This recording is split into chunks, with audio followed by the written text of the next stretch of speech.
ივანიშვილის რეჟიმმა დღესაც მოიწონა თავი კორუფციის აღქმის ინდექსით. ამ თემაზე შალვა პაპუაშვილმა ნიშნის მოგებით დაწერა ძაღლი ყებს ქარავანი მიდისო. ამასობაში უსწავლია ოცნებას ამ ხალხური გამოთქმის სწორად არტიკულირება. წინა კვირას ძაღლი ყეფავსო, აი ასე გითხრეს, სწორად დაწერა ერთია, მაგრამ მეეჭვება გაეგოთ მორალი. ერთი რომ დღესვე ცნობილი გახდა რეჟიმს კორუფციის ინდექსში არა წინსვლა, არამედ უკუსვლა აქვს. საერთაშორისო გამჭვირვალობა წერს, რომ საქართველოს ქულამ 2025 წლის ანგარიშის მიხედვით 3 პუნქტით იკლო, ასეთი დაბალი მაჩვენებელი კი ქვეყანას კორუფციის ინდექსში 2013 წლის შემდეგ არ ჰქონია. დღეიდან თუ სადმე ნახავთ კორუფციის ნიშნებს, პირადად ვაგებ პასუხს.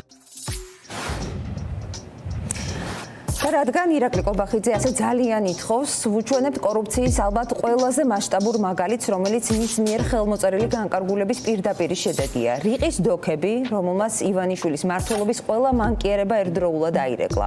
მერიაში შესულია განცხადება დანგრევის ნებართვის აღებაზე და დოკუმენტი, რომლითაც კომპანია აღწერს, როგორ ჩაივლის დემონტაჟი.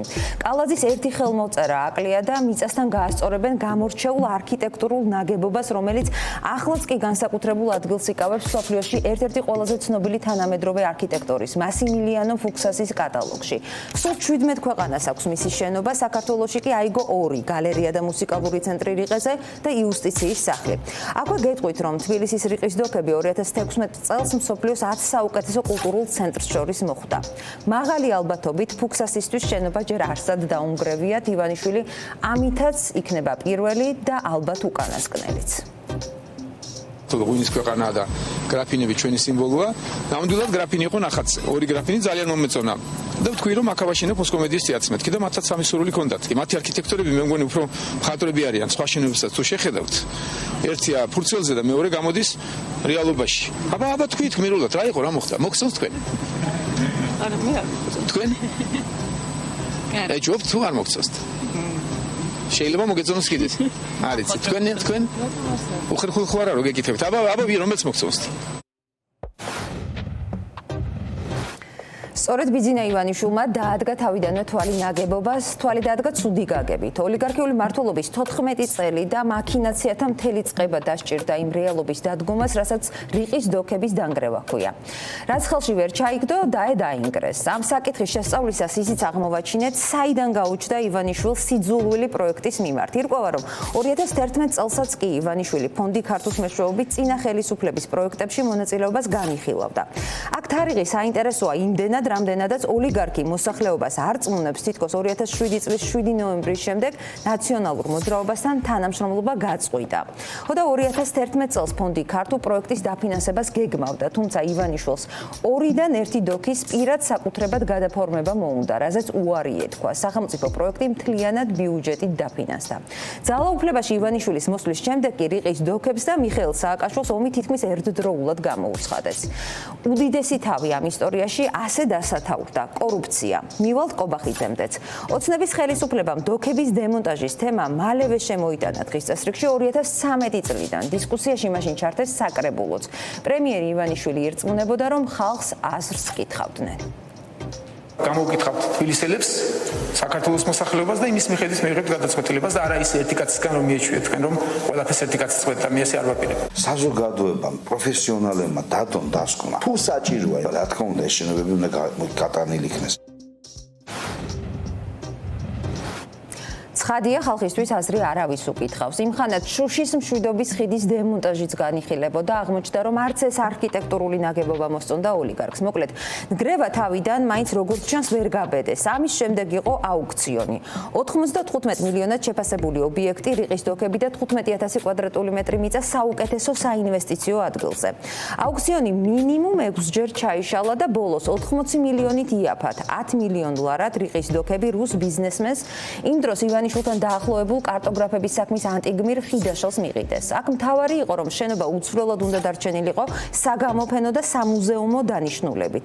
რა ხდება მერე? ხიდაშელთან გზები გაიყო, მას ჩამოართვეს რაჭის ტყეები, ბორჯომში, ლიბანში არსებული უნიკალური შენობა და ამის შემდეგ იყიდება რიყის დოქებიც. პირველი მყიდველი კომპანია, რომლის დირექტორი კახა კალაძესთან დაახლოებული მილიონერ დეპუტატ ბიზნესმენ ბარვენაშვილთან დაკავშირებული პირი იყო.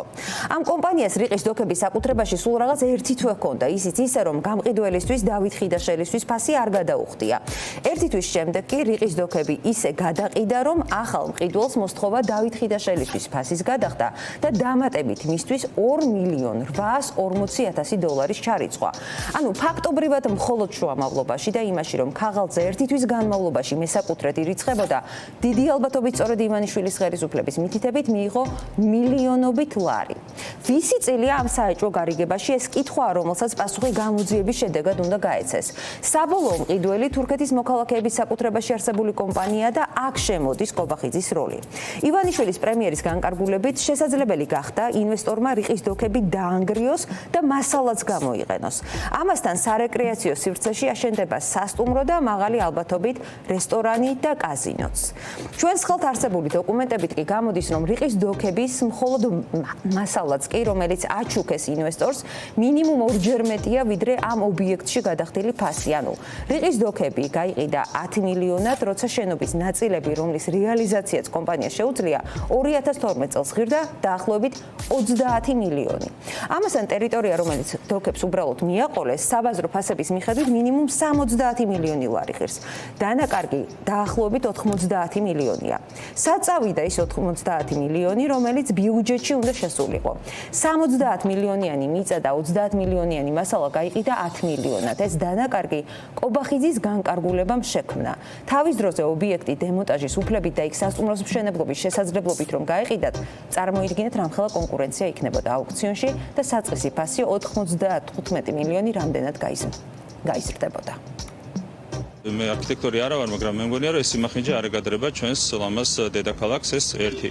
და მეორე, რა თქმა უნდა, ჩვენ ყურადღებას მივაქცევთ იმას, რომ პროექტი, რომელიც განხორციელდება, იმ ადგილზე იყოს ჰარმონიულად შერწყმული ძველი თბილისის გარემოსთან.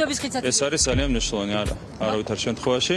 აქ საუბარია კონკრეტულ პროექტზე, რომელიც უნდა განხორციელდეს მახინჯე დოქების ადგილზე. პარანაირად არ ჯდება ქალაქის ურბანულ განვითარებაში, არის უფუნქცია, არის ყველანაირად მოუწესრიგებელი, არის ნაგვის ბუდე. ასევე ძალიან საინტერესო დეტალი, რამდენად უფრთხილდებოდა ამ ქონებას სახელმწიფო ბოლო წლების განმავლობაში. როგორც ჩვენ გავარკვეთ, პროექტი ითვალისწინებდა და დამონტაჟებულიც იყო წყლის საქაჩი ტუმბოები. დააგროვდებოდა თუ არა წყალი თხრილში, სადაც ცოტა ხნის წინ ტრაგედია დატრიალდა და მოზარდი დაიღუპა. ამუშავებდა თუ არა სისტემას ოცნების ხელისუფლება სათანადოდ. ალბათ ესეც ცალკე გამოძიების საგანი უნდა გახდეს. მოკლედ, ასეთი აღმოჩნდა რიყის დოქების ბედი ოცნების ხელში, რა დაჯდა პროექტი, რა ღირებულება აქვს მასალებს, როგორ ხსნის ივანიშვილის მგრევის მოტივებს.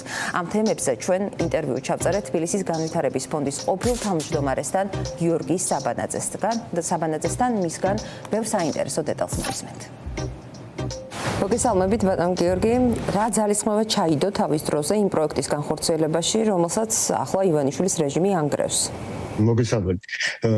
მნიშვნელოვანი შენობაა და მთლიანად რიყის ტერიტორია, როგორც ასეთი დედაქალაქის მნიშვნელოვანი რეკრეაციული ზონა და ნაწილი, რომ შეიკრა, საკმაოდ შრომატევადი პროცესი იყო, ამას წლები დაჭირდა, იმიტომ რომ შევარდნაძის ეპოქიდან მოყოლებული ეს იყო დანაწევრებული ერთეულად რო გვექცია, ანუ რეკრეაციული ზონა რო შექმნილიყო, ჯერ მიწა რომ გამოსყიდული იყო სხვადასხვა მესაკუთრეების სხვადასხვა მაქინაციებით ხელშეჩარდებული მიწის დაკოთები იყო. ამას დაჭირდა რამოდენიმე წელი. და შემდეგ უკვე ეს კონცეფცია შეიქმნა და უნდა ყოფილიყო მხოლოდ მინიმალური ფუნქციებით დატვირთული მოსასვენებელი სივრცე და შემდეგ ხიდი დაკავშირება მარჯვენა სანაპიროსთან ამ ზონის და პლუს მოგვიანებით ეს იდეა რომ მუსიკალური დრამის თეატრი დაბინავებულიყო მათ. საკმაოდ დიდი ხანი იმუშავა ამ სტუდიამ, ფუქსასის სტუდიამ კონცეფციის შექმნაზე, როცა თავდაპირველი დავალება მიიღეს, რამოდენიმე თვე დაჭირდა, მახსოვს. და ფიქრობ, რომ საინტერესო იყო ამაში იყო გათვალისწინებული როგორც კულტურული, ისტორიული შესწავლა და ფენომენი ქვეყნის და დედაქალაქის და მანდიდან შეიქმნა ეს კონცეფცია რაღაც ჰაერიდან, რომ რაღაცას ის მოუნდა რაღაცა ორი მოცულობა ჩაედგა, ეგრე არ იყო, ანუ დოქები იყო როგორც ღვინის კულტურასთან საქართველოს კავშირი და აქედან წამოვიდა ეს კონცეფცია. რაში გამოიხატებოდა ივანიშვილის ინტერესი იმ დროს და რა ფორმით, როგორ იყო ჩართული ფონდი ქართულ? ჩემთვის მაშინვე, როდესაც დაპროექტება იწყებოდა, ცნობილი იყო, რომ ქართულს უნდა დაეფინანსებინა ეს მშენებლობა. სადაც შენობა ორი ნაწილისგან შედგებოდა, ეგრე იყო დაპროექტებული, ერთი იყო დარბაზი, მუსიკალური დრამის თეატრის დარბაზი, თავის გასახდელები და ინფრასტრუქტური და მეორე ნაწილში, მცირე დოქში უნდა ყოფილიყო საგამოფენო სივრცე ექსპოზიციებისთვის, სამხატვრო გალერეისთვის და შემდეგ და მე ვიცი რომ იყო ინტერესი რომ თვითონ ივანიშვილის კოლექცია უნდა გამოფენილიყო იქ. იყო მოთხოვნა რომ შენობის ეს ნაწილი ყოფილიყო მას მიკუთვნებული. რაზეც ითქვა უარი, იმიტომ რომ ეს უნდა დარჩენილიყო სახელმწიფო საკუთრებად და კი ბატონო იყო იქ საუბარი გრძელვადიან იჯარაზე, მაგრამ ამაზეც შემდეგ არ იყო შეთავაზება მისგან მიღებული და შესაბამისად ამის გამოც ითქვა დაფინანსებაზე უარი და შემდგომ მთლიანად სახელმწიფო დააფინანსა ეს პროექტი. მაინც დავაზუსტოთ ეს რა პერიოდია, რადგან ივანიშვილი ხაზს უსვამს ხშირად, თითქოს 2007 წლის 7 ნოემბრის შემდეგ იმ დროინდელ ხელისუფლებასთან თანამშრომლობა სრულად გაწყვიტა. ეს ხდებოდა 2011 წლის გაზაფხულიდან დაიწყო არქიტექტურის განხორციელებაზე საუბარი და ამ პერიოდიდან კი ქაბოტე მაიაც კითხვას ხდებოდი ხოლმე აქტიურად ხდებოდით მერის სხვადასხვა სამსახურებში და ის იყო საკონტაქტო პერსონა, ვისაც ვეკონტაქტებოდით და თავისთავად ხო ადამიანებს რომ დაეფინანსებინა ეს პროექტი და ისიც ჩართული იყო ამ პროცესში. პირველ სტადიაზე, როდესაც დაპროექტება მიმდინარეობდა და შემდგომ უკვე განხორციელებას უნდა ყოფილიყო მიმული ამ პროცესს და ასეც მოხდა რა თქმა უნდა. მაგრამ შემდგომ ეტაპზე უკვე მან უარი განაცხადა ამის დაფინანსებაზე. რაც ეხება ღირებულებას, შენობა და მიწის ნაკვეთი გაიყიდა 10 მილიონად და უფლება მიეცა მყიდველს მასალაც გამოიყენოს.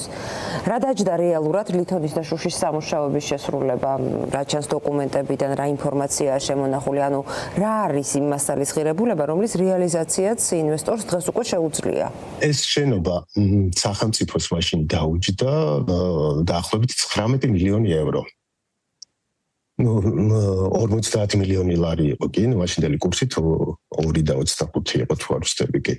10 მილიონი ლარი დაფშენების გაყიდვა უბრალოდ სასაცილოა, ახლა არ ვიცი რა გითხრათ, მაგრამ ასეთი მავნებლობა, ასეთი სიხარბე, ახლა სიხარბე აბა რა არის, როცა ახლა მოგინდება რომ შენობა რომელიც იყო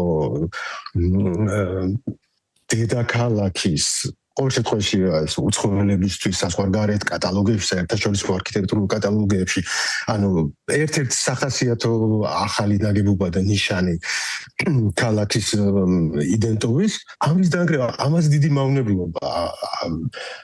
არ ვიცი, მართლა ვერ წარმოვიდგენი, როგორ უნდა მოგივიდეს თავში, რომ ეს შენობა, რომელიც არის მნიშვნელოვანი არქიტექტურული ნამუშევარი, საკმაოდ ცნობილი და მნიშვნელოვანი ავტორის, ჯერ მოგაფიქრდეს, რომ ამის დემონტაჟი განახორციელო. ხა თავისთავად, ხა კორუფცია მეტი რა გინდათ, კორუფცია, მაგრამ ჯერ 10 მილიონად ლარად გაყიდვა, როცა 50 მილიონი ლარი დაგიჯდა ეს შენობა. ბატონ გიორგი, რეალურად რა დაჯდა შუშის და ლითონის მასალები, რა არის მათი ღირებულება? ეს შენობა მასალა 30 მილიონი ლარის ღირებულების მაინც იყო. აქედან ლითონის კონსტრუქცია, რომელსაც ჩვეულებრივად ნებისმიერ თუ დაშლია, მაგ შემთხვევაში მოჭრის და გამოიყენებს სხვა სამშენებლო მიმართულებით. და თუ კი 10 მილიონ ლარად გაიყიდა ეს შენობა, როგორც გაიყიდა. ჩავთვალოთ, რომ სახელმწიფომ როგორც მინიმუმ 20 მილიონი ლარი აქ იზარალა ამ მასალას მშვენივრად მოჭრიან, გამოიყენებენ მშენებლობაში და ზევით ახლა ის მართლა ძვირფასი მასალა არა, ეს გარცვა რაც არის შენობა უჟანგავი უცლები. მაგას ხო არ ვიცი ახლა რა შემოიან მოვძებნიან ალბათ გზას, იმიტომ რომ ეგ უჟანგავი მასალაა და მართლაც უნიკალური მასალა. სპეციალურად შექმნილი მაგ პროექტისთვის თითოეული საკუთრები ცალკეა დამზადებული და ჩამოტანილი.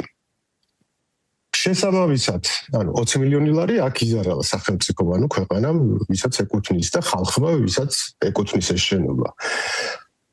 და შემდეგ ნუ რა ვიცი ხა მიწაც თუ მიაყოლეს მაგის რიხის პარკში ამ ხელა ტერიტორიაზე ყველაზე საუკეთესო ადგილზე როგორც თუ უნდა აშენდეს და აშენო ეს ცალკე ამბავია კიდე ნუ რა სასტუმრო ეს შეთანხმდა ქალაქი და მოსახლეობაში რომ უნდა ყოფილიყო რეკრეაციული ზონა. ნუ ანუ ისე შევარდნით ეპოქას უბრუნდებით და ანუ რესტორნებად და დიპიტაური ადგილი უნდა გახდეს ეს სივრცე რომელიც ყველასია და უნდა იყოს ქალაქის და უნდა იყოს თითოეული მოქალაქის რომელიც მივა დაისვენებს შვილს წაიყვანს გაასეინოს პარკში ის პარკი წლები დაჭირდა რომ რაღაცას დამგვანებოდა იმიტომ რომ არაფრისგან ნოლიდან შეიქმნა აბსოლუტურად 50 ჰექტარიან პარკში ვიღაცა ჯიპას სასტუმროს ჩადგავს ნუ რა ვიცი ხო სვენელმა და მაყურებელმა ჩვენ გამოიტანოს დასკვნა რა არის ეს ახლა ვიღაც უსაზღრო და განუსაზღვრელი მადა დაუოკებელი და რა ვიცი ახლა ამაზე დიდი მავნებლობა რთულად წარმოსადგენია ჩემთვის პირადად და ალბათ ყველა ადამიანისთვის. რამდენადაც ვიცით, პროექტი ითვალისწინებდა წყლის ტუმბოების დამონტაჟებას, რომ ობიექტის მიმდებარედ არ დამდგარიყო მტკვრიდან შემოსული წყალი. ცოტა ხნის წინ ამ ტერიტორიაზე თხრილში არასრულწლოვანი დაიღუპა. ამ ადგილზე წყლის დაგროვება უკავშირდებოდა თუ არა ტუმბოების გაუმართავ მუშაობას ან სრულ გაჩერებას. იცით რა, ეს ტუმბო თავიდან მუშაობდა, კი, მე ვეუბნებით 2012 წლის მონაცემს, იმიტომ რომ ეგ რომ მაგას რომ არ ემუშავა, ხო, არ შეიძლებოდა 24 საათიან რეჟიმში ეს სისტემა უნდა ყოფილიყო გამართული. იმიტომ სხვა შემთხვევაში წყლის შემოდინება ამათ ნებისმიერ შემთხვევაში, როდესაც ფუნდამენტი ამად არის დაახლოებით თუ არ ვცდები 18 მეტრის სიღრმეში, 18-20 მეტრის სიღრმეა დაახლოებით. როგორც ჩანს ამ ტუმბოებს არ უმუშავია, იმიტომ რომ კი მე მათ მახსოვს ეგ შემთხვევა, ეგ ტრაგიკული შემთხვევა. თავისთავად იმ ტუმბოებს რო ემუშავა, მათ წყალი არ დაგროვდებოდა და არ მოხდებოდა მაგ მაგდენი წყლის დაგროვება და ესეთი რაღაც აუზის შექმნა. 2012 წელს ეგ ტუმბოები იყო დამონტაჟებული. ეს სისტემა იყო გამართული და ფუნქციონირებდა ორი როცა დასრულდა მაგ შენობის გარე კარკასი. ანუ ვიზუალი ახლა გარეთ რაც დგას. იქ წყალი არ დგებოდა, ეს სისტემა მუშაობდა, ფუნქციონირებადი იყო. ნუ ახლა მე რა ბედი ეწია და აქაც უნდა მიეხედა ქალაქს. ნუ ახლა ფაქტია რომ არ მიეხედეს და იყო უპატრონად ვეგდებული. და ინტერვიუს ბოლოს საბოლოო ჯამში თქვენი აზრით რას ეწირება ეს გამორჩეული შენობა? ჩვეულებრივი ვანდალიზმია, არის არქიტექტურული ნამუშევარია, სერიოზული ავტორის, მნიშვნელოვანი ავტორის, როდესაც twin-ში მოგდის ეგ აზრი, რომ ეს უნდა დაანგრიო, დემონტაჟი გაუკეთო, იმიტომ რომ ვიღაცას ეს პოსტური აქვს და არ მოწონს თუ მის გემოვნებაში არ ჯდება, ნუ აღვირახსნილობა ახლა ნუ მეტი რა უნდა უწოდო ამას აღვირახსნილობა, ფეხებზე დაკიდება ყველაფრის, არაფრის ინტერესი, ქალაქის ინტერესის ნოლამდე დაყვანა, ფუნქციას რო დაინტერესდება ოდესღაც ან გავა ის ინფორმაცია, რომ აღარ არის ის შენობა, უცბად და გაქრა.